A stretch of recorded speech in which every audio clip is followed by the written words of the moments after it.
Hello, what's going on, guys? Welcome back to my channel. If you're new here, welcome to my channel. We talk a lot about jiu-jitsu here, so if you are newer to jiu-jitsu and you need a little help navigating this really bizarre new world, I offer a lot of tips, I offer a lot of insight from both my opinions and our community's opinions. Or if you've been training a while and you feel like you can just relate to some of the things that I talk about, then stick around, grab a cup of coffee, and let's get chatting. So I received a question recently about a topic that I feel like a lot of us can relate to. I absolutely 100% still feel like this on this topic that we're going to talk about. I have gone through it in the past. I still go through it sometimes, so I think it's really relatable. So here's the question. I'm 42 and a 4th stripe white belt. I'm loving my BJJ journey and taking all of the jiu-jitsu challenges hands-on. One thing I'm really struggling with is changing my game from defensive to offensive. I'm not great at getting into attack mode, and I definitely do doubt myself and lack confidence when I'm up against an opponent or training partner who I know is better than I am. I love life and people and really just want to have fun, but I am not great at being forceful. Do you have any advice concerning this? Before we even get going with the topic, I just want to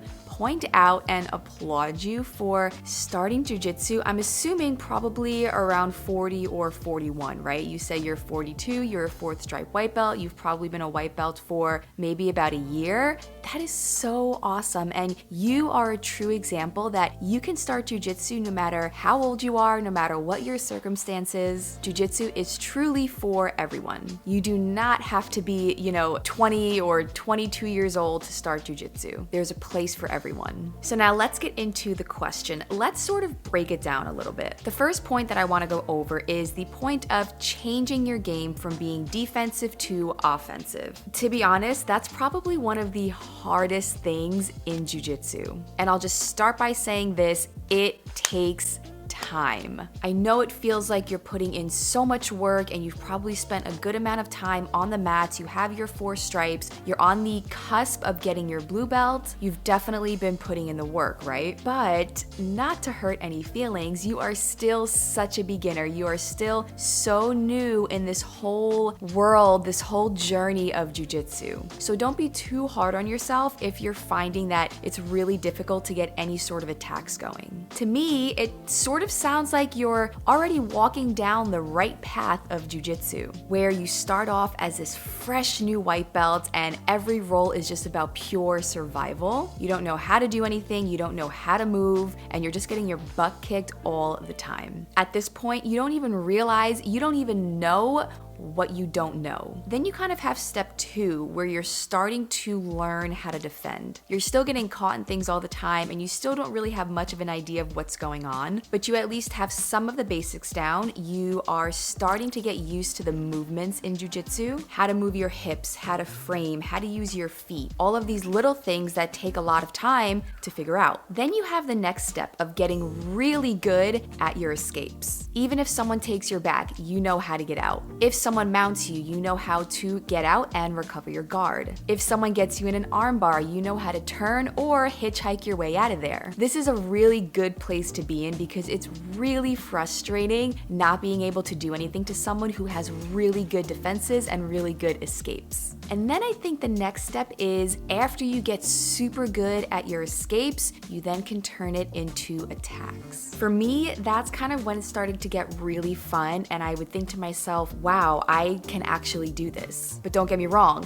it took a lot of time. For me, things didn't really start clicking until about blue belt, but it's different for everybody. So if you're not in that place yet of turning your defenses into attacks, turning your defense into offense, don't be too hard on yourself. You still have so much more time on the mat. Just keep training, and I promise the better that you get at defense, the better that you get at escaping people's attacks, you will be able to flip the switch and start attacking other people yourself. And now there's sort of this this next part about getting into attack mode. And what exactly does that mean? Does it mean just in general becoming more skilled, being able to pull off different sweeps, being able to get into more dominant positions, and then once you get into those positions, knowing when and how to pull off different submissions? Or does it mean becoming more aggressive? It could be a little bit of both. I was talking to one of my fellow instructors last night about this question. He's a brown belt. He's been training a long time. He's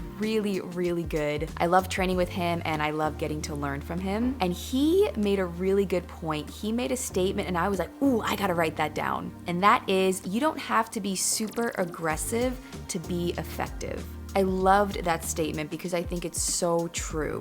Remember, Jiu-Jitsu was made for the smaller person. Jiu-Jitsu was meant for technique and leverage to beat out strength and aggression. Now, do I think that strength and aggression help? Absolutely. There is no denying that size, strength, and aggression can kind of push you forward a little bit better in jiu-jitsu. But even if you don't have those things, it does not mean that you can't do it. And this is just where good skill comes in. And like I said earlier, that just comes with time on the mats, comes with time training. It comes from losing a lot. It comes from messing up a lot. It comes from getting beat up all the time. Eventually, you will get better and you will surprise yourself. I think some people do naturally just have a little bit more aggression in them, and that can make it seem like they're always in attack mode and we're always in defense mode. But believe it or not, those kind of rolling partners can really help you. One of my training partners at the gym, she's very aggressive. She's smaller than me, but she's very aggressive. She's very good. And quite frankly, she beats me up all the time. But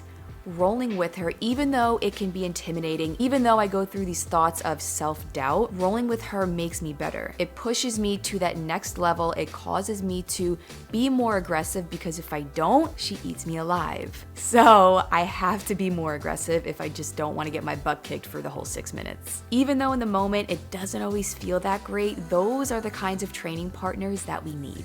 I absolutely feel you. I absolutely relate to you in that you have this sort of lack of confidence sometimes and you have these thoughts of self-doubt, especially when you go up against people that you know are better than you, that maybe are more aggressive than you, that have more skill than you do, maybe someone that's higher in rank than you are. I know what it feels like to not have the confidence. That has literally been my whole journey so far with competing at purple belt. It has been a real struggle. As much as jiu-jitsu is physical, jiu-jitsu sometimes I think is more mental. Your mind can really push you forward when your body can't, and it can also really set you back and pull you backward even if your body's ready to go. Now, competition is different than training in the gym. I don't know if you compete or not, but let's just sort of talk about training in the gym, this lack of confidence, these thoughts of self-doubt, and how to redirect your mind when you are rolling with someone who's better than you and how to not bring yourself down so much. The main thing I would say is to take these roles as a learning experience.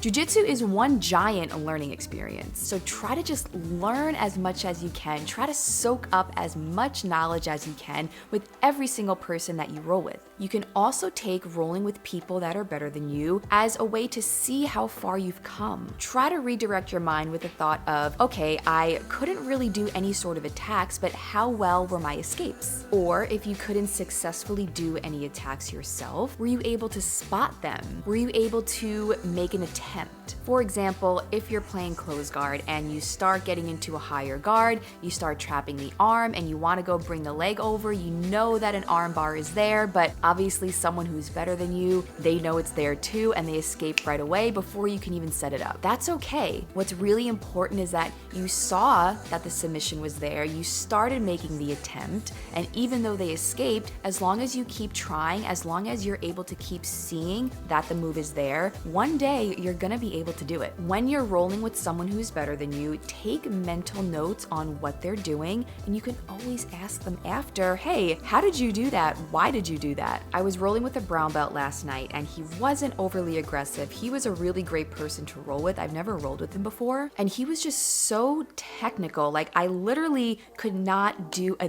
thing. He just knew how and where to apply so much pressure. He just stuck to me like glue. I I could not move. A lot of times when I play half guard and I have my butterfly hook in, when I'm ready, I'm able to sort of maneuver my hips and use that leg that I have the butterfly hook to then come around the shoulder and start setting up an omoplata. It all sort of depends how much space the person is giving me, how well I can maneuver my hips out to the side to bring the leg over the shoulder. And last night, I just could not do it. He was like a freaking boulder on my hips. And I'm telling this story because even though it may have been a little frustrating in the moment, like, oh my gosh, why can't I freaking do anything? At the same time, I was like, wow, how does he apply pressure like this? How can I one day maybe do the same? So I guess what I'm trying to say, when rolls are really tough and you can't do anything, there's no attacks that you can do, you are just on the defense the whole time, try to redirect your mind like that. Try to learn from the roll. At the end of the day, even though it seems like in these really tough moments, it seems like jiu-jitsu is almost causing these thoughts of self-doubt. It seems like jiu-jitsu is causing us